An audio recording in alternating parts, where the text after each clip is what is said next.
Hulk Hogan's dead. What do you say? Well, let's start with this. Given my age, I came up when Hulkamania came up, and you better believe it, I was a little Hulkster. I said my prayers. I ate my vitamins. I looked at this 6 foot 8 inch, 300-pound, leather skinned charisma bomb. And that's what people really don't understand. There are a lot of people 6'8", 300 pounds in wrestling history. Dude had a charisma and magnetism that for someone my age, a kid, a 9-year-old, I mean, that was catnip. It was just, it was an unbelievable narcotic, especially because your parents didn't dig it. At least mine didn't. So that made it one of those things. Like I shared basketball and baseball, you know, with my dad. I wasn't sharing pro wrestling with him. That was mine. And Hulk Hogan was all of that. And he wasn't just the strongest. He certainly wasn't trying to be the coolest. He was the most honorable. Yes. Persona, honor, America. You say what you do. But all of that, and this is what you referenced at the start, was as fake as pro wrestling itself. And that's why today, Mark, I got a call from CNN about coming on to speak about the legacy of Hulk Hogan. And they said to me, hi, would you like to come on? And my response was to say, yeah, I'll come on. And they said, yeah, we want to talk about, you know, Hulkamania and that legacy. And I felt like they were asking me to be part of what in pro wrestling they call a work. Yeah. Like they wanted me to be, frankly, if you've seen the kind of like embarrassing way that ESPN covers pro wrestling, where they pretend like it's like this real thing that's going on. They buy into the kayfabe. Yeah, exactly. It's like they wanted me to be part of that, like a work about who this person was.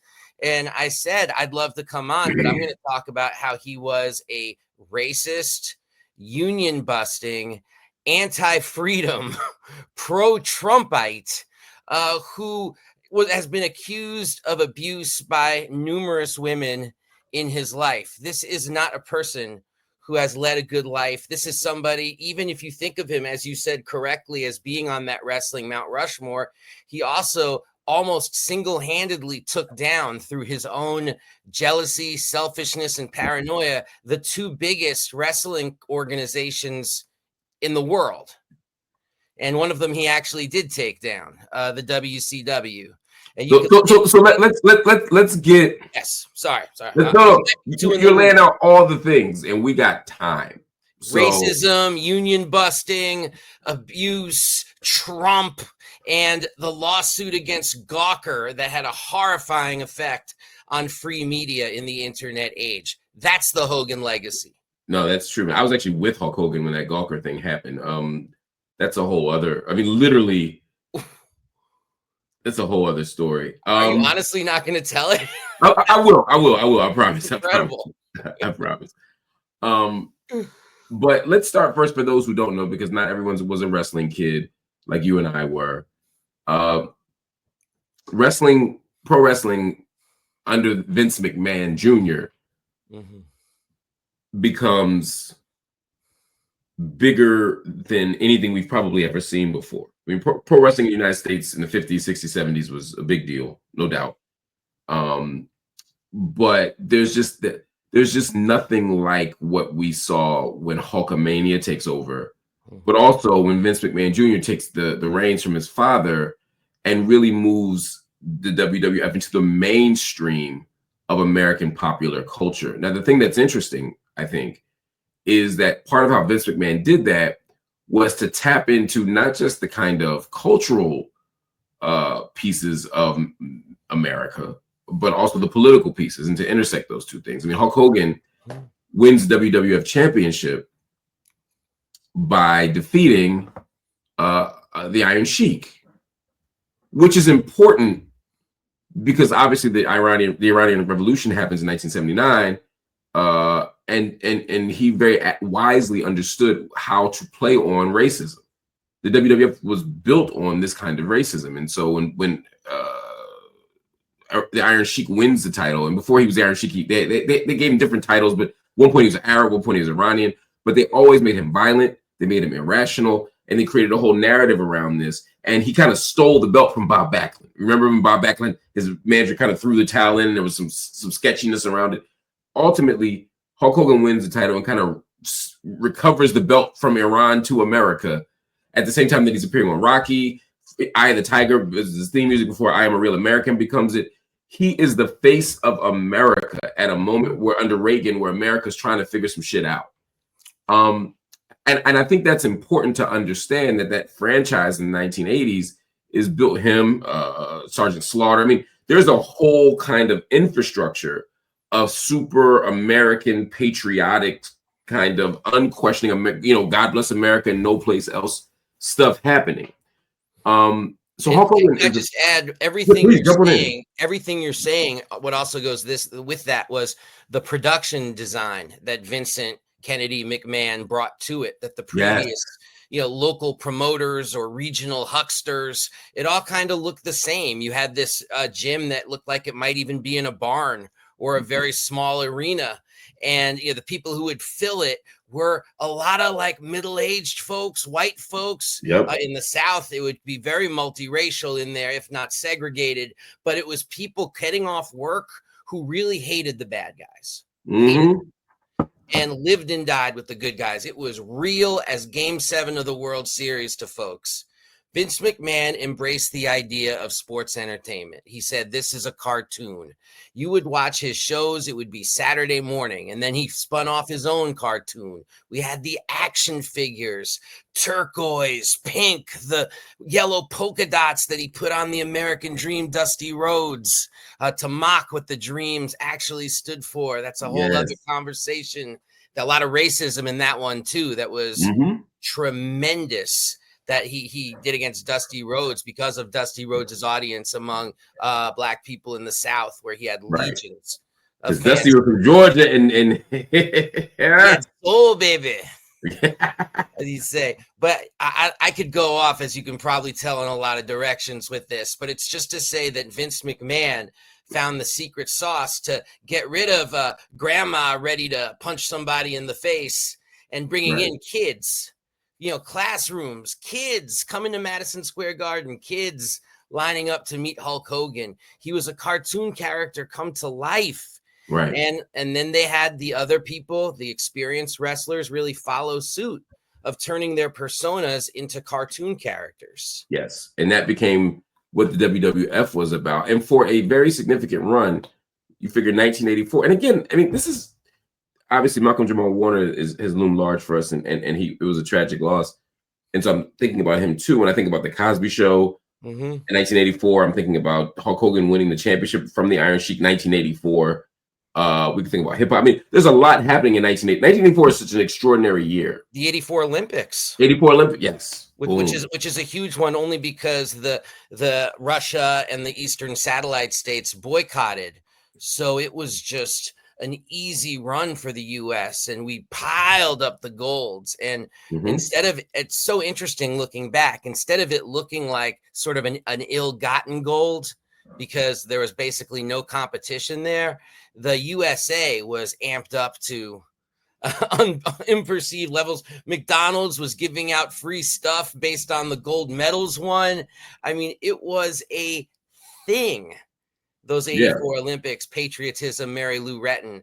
And you're right. You know what this is all about. We both do. It's about, Reagan attempting to build this cultural idea of the restoration of an America that was lost because of the Black freedom struggle, because of the Jimmy Carter 1970s, because of women's and gay liberation movements. It's like remember with that's, as you well know, the slogan, "Make America Great Again." That was Reagan looking backwards wistfully. And Vince McMahon certainly caught the fever of that. Hollywood, movies like Top Gun, you think of The Switch from the 70s, Auteuris, Scorsese, De Palma, brilliance into the 80s, and the militarism and the Stallone and Schwarzenegger. There was and I think this is such an important thing for us to unpack in the context of Hogan, because I feel like you're seeing it today really for the first time since the 80s, these other circles of what we thought were independent thought and power, like, say, Hollywood, for example, or like sports, where I just can't believe how silent the athletes have been since Trump just took power. You have like this this alignment with a right-wing agenda on fronts that go well beyond Washington, D.C. So that 80s is a really sharp reflection of where we are now. Absolutely. And that's part of why it's important to unpack Hulk Hogan's legacy and understand what it really was. Because Hulk Hogan, even at a moment where he was positioned as apolitical, he's just a pop culture figure that everyone should love. He was more than that. Even you mentioned Russia. I mean, he's also fighting, Nikolai Volkov. He's wrestling against these Russians, these Arabs and South Asians. He becomes a babyface in the WWF. After he was a heel earlier. He was in Vern Gagne's AWA, came to WWF earlier, and he kind of ushered in his babyface term by doing what? By fighting the Wild Samoans, saving Bob Backlund from the Wild Samoans. And we talk about the Wild Samoans, Abdullah the Butcher, all these sort of gross caricatures of Black and brown people. You understand what the WWF was on. And so Hulk Hogan is the face of America. He's the face of whiteness. He's the face of patriotism. And understand there were few people in America more famous than Hulk Hogan in 1984, 1985, maybe into 1990. I mean, he was a star of stars. As big as the Cosby Show was, Hulk Hogan was singular. I mean, it's hard to explain to someone who wasn't there how famous Hulk Hogan was. And so Hulk Hogan I was trying to explain that when talking to somebody about my kids, about Malcolm Jamal Warner earlier this week. My kids have no conception of what it's like to live in a uniculture. All they know is polyculturalism, and everything is cut up into a million slices. They don't know what it feels like to watch the Cosby Show with 45 million other people, to go to school the next day and everybody saw it. So they're talking about Theo's earring or Theo in the joint or the shirt, that was the hallway conversations. And it certainly wasn't just the Cosby Show, and one of the things that I remember it becoming very much, in addition to hip hop of that time, which growing up in New York was like this toy that we felt like we all discovered, but pro wrestling too. It became the cultural childhood parlance. And that's why I want to go back to that point about Vince McMahon looking at an empty arena and seeing it filled with seats instead of chain smoking grannies. And exactly. And that was a business innovation. Oh, by the way, he also mercilessly took over the territories of others, breaking long truces that existed in the pro wrestling world. Yeah, he didn't believe in them. Billionaire, he's a monopolist, friend of Trump, accused sex trafficker, accused rapist, and Hulk Hogan's best buddy. They looked out for each other. So let's get to that, because what people are hearing right now is, okay, Hulk Hogan was the face of an organization, a franchise.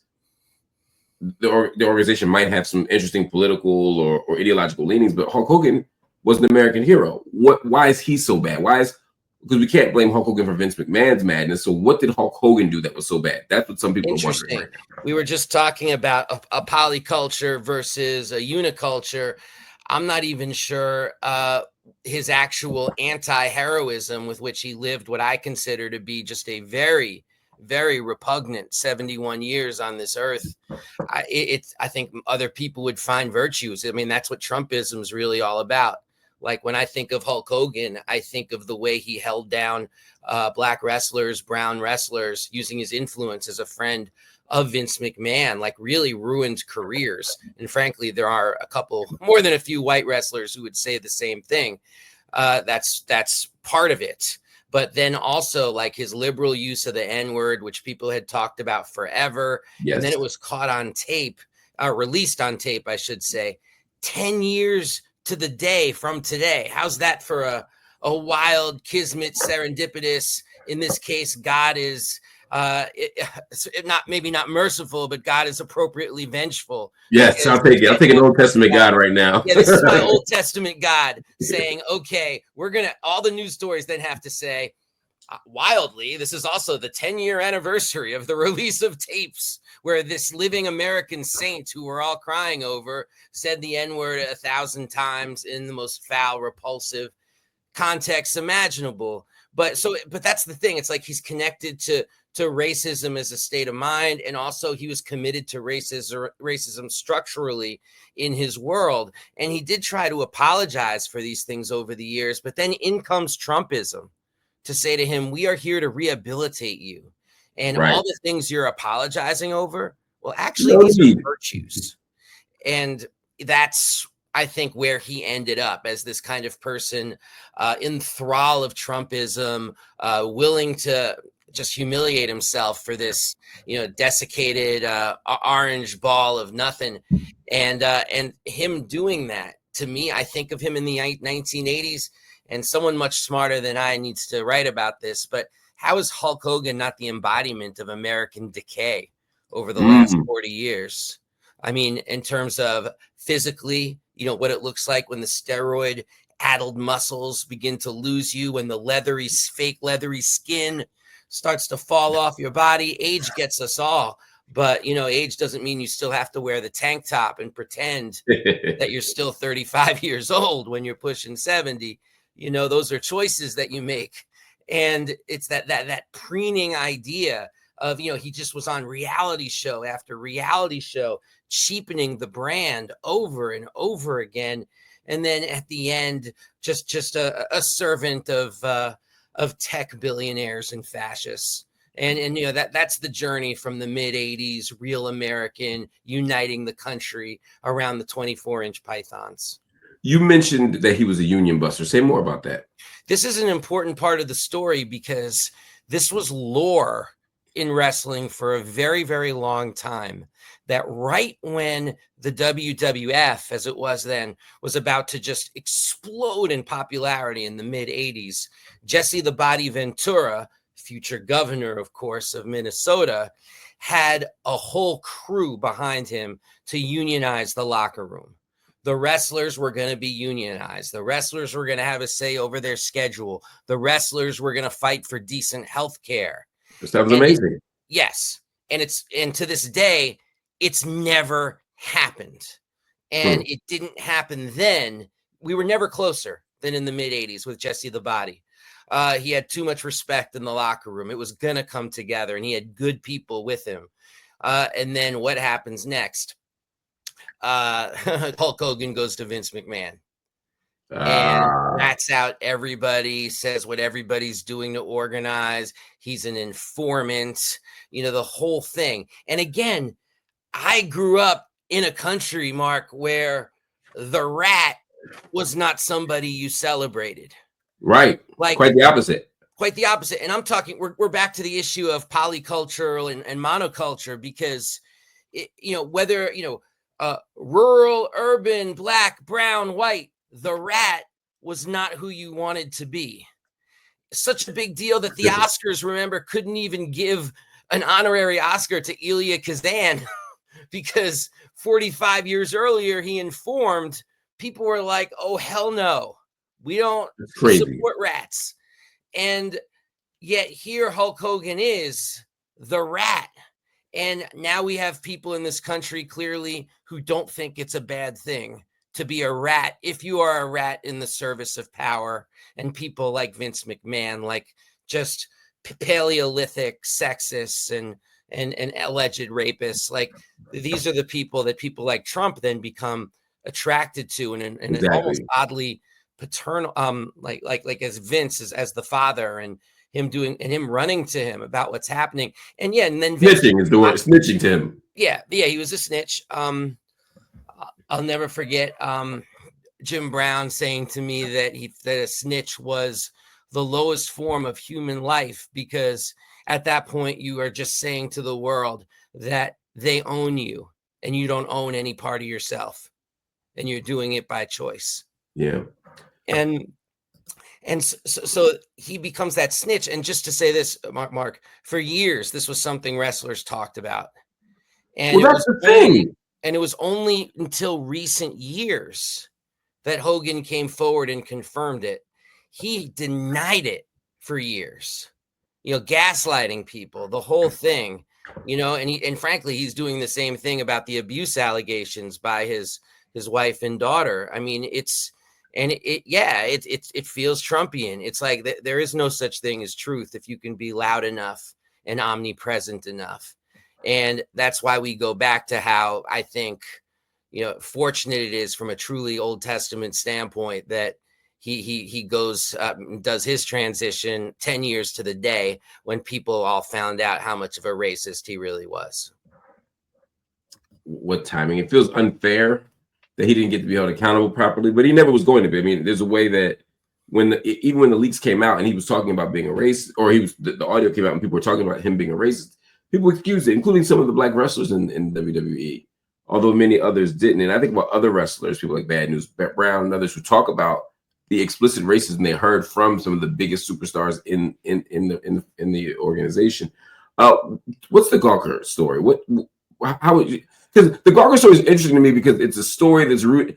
It's like he's a terrible person and did some fucked up shit, and then it led to a whole other story. So it's like layers on layers on layers. But please break it down. It's even like more layers than I even wonder if I can competently explain. But to me, like the most salient part is that Gawker was a website that oversaw a network of other websites. I think that has to be really said because sites like Deadspin were really important for me as a sports writer and building a kind of sports community of people who cared about like the written word.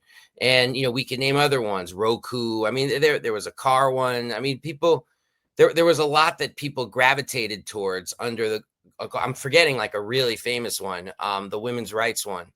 Is it called Feminista? No, I'm going to mess it up. But the point is that a lot of very interesting journalism was coming out from under this umbrella. Now, Gawker was like a brawling, sometimes extremely trashy, ethically dubious, but also fearless kind of operation. And I believe that if Gawker still existed, we would have the footnotes of the Epstein list by now. If Gawker was still around. And so, but what happened though is that Gawker published a sex tape of Hulk Hogan. And I don't want to say too much about the tape, but they could have done it in a lot of ways that would have protected themselves. So there are critiques of Gawker that we can definitely make in terms of how they handled even having such a possession of such a thing. And how they chose to display it. There's all sorts of things that we can Monday morning quarterback, certainly that they did wrong. The part to me that's so important, though, is that Gawker was an enemy of the very billionaire tech bros who are currently running our country into the floor. They were going after people whose names we just didn't know. Elon Musk, Peter Thiel, like who, they were on that years before the rest of us, as far as these people not only being threats, but being just ethically bereft on every conceivable level. That's a great way to put it. Yeah. Just no love for their fellow man, no love for democracy, no love for marginalized people. This obsession on their own perfection. I mean, we could talk about the roots of that. They're all out of Palo Alto and Stanford, which is just like eugenics. Eugenics pro, right? Yeah. They come from the soil of eugenicists, and they were on this very early. They published something that embarrassed one of the most powerful ones, Palantir founder Peter Thiel. He's probably best known now as the person who, effectively owns the receipts on the body and soul of J.D. Vance. That's his own personal sock puppet. And Thiel bankrolled Hogan to the hilt, used every bit of influence to push Gawker into bankruptcy just through the court proceedings themselves and the bankruptcy judgment. And it was just a brutal blow. And actually, I think it taught us a real lesson about the delicacy of internet journalism, the delicate nature, I should say, of internet journalism. And we were really building something that we thought was the next thing and here to last. And a lot of those Gawker sites were really a part of that feel. And they all shut down or or spun off and then shut down. I mean, it was really a like one of those sliding door world historic defeat kind of moments, I think, for journalism, the written word. I mean, there's no reason why that style of writing couldn't have flourished in the years ahead, but instead, now it's hi, I'm doing a TikTok, please read my book, and I think the Thiel lawsuit is actually the sliding door moment for how we got here.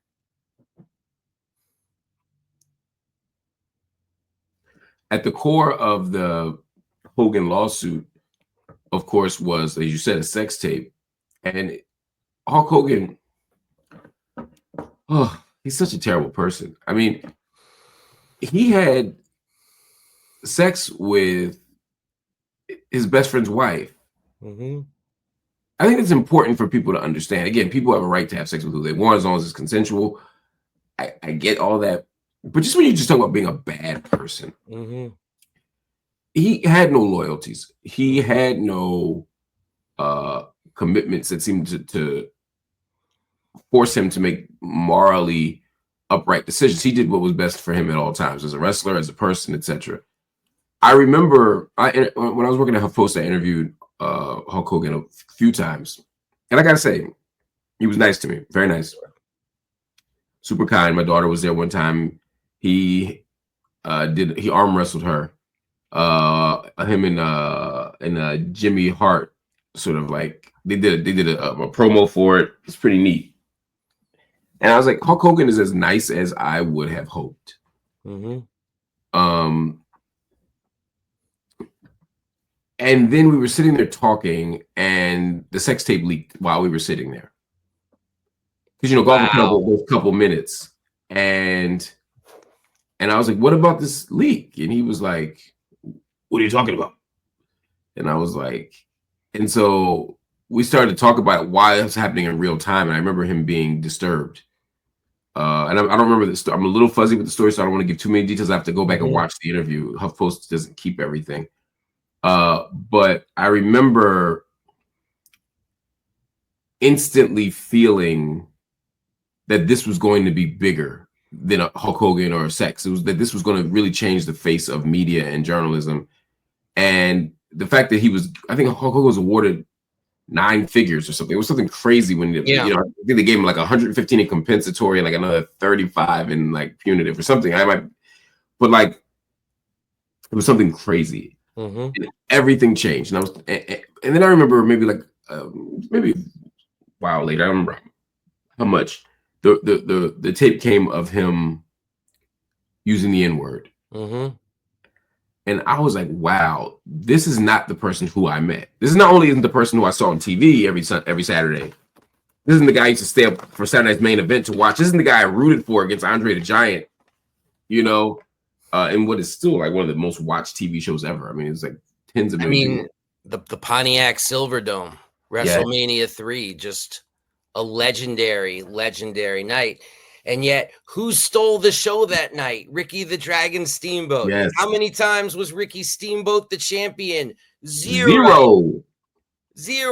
I mean, you do not need to be Al Sharpton to look at this and say something is amiss. It was totally racist. Vince McMahon as well, caught on tape being a racist. I mean, these people are just comically villainous. Their deals with Saudi Arabia are moral repellents, and a key example of the sports washing that's bringing Saudi Arabia into the community of nations in a way that would have been unthinkable 10 years ago without major reforms in terms of just basic human rights. And and WWE has played a role actually a critical role in making that happen.